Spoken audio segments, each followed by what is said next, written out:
Hey TikTok, it's been a while. So, I got a fun project today.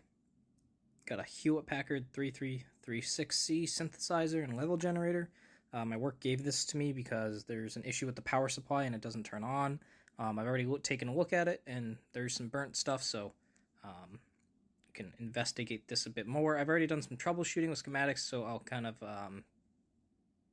keep it up to date with what I found so far, but I haven't done too much with it, so most of it is still able to be diagnosed further and do some repair on it.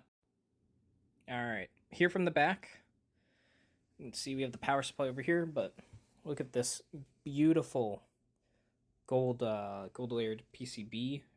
This is HP equipment back from like the 80s, so it makes it very, I don't know, it's pretty beautiful in a sense, like a very well thought out design. A lot of considerations. If you're into like test measurement equipment, you'll kind of understand some of the reasons for doing things certain ways. But for the most part, what we're dealing with here is blown connector right down in there. All right, so taking a look at the schematic here, we got the where is it? The power supply assembly, essentially. That burnt part is the pin 1 on P3 right here. And essentially, this has been pretty much burned out. I'm assuming that it's this tantalum cap right here that has shorted. I did continuity right here and I didn't see anything, but I may have to take it out and actually check it.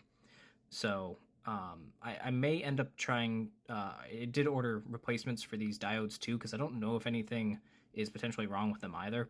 So with how old this thing is, it's probably best to just replace them.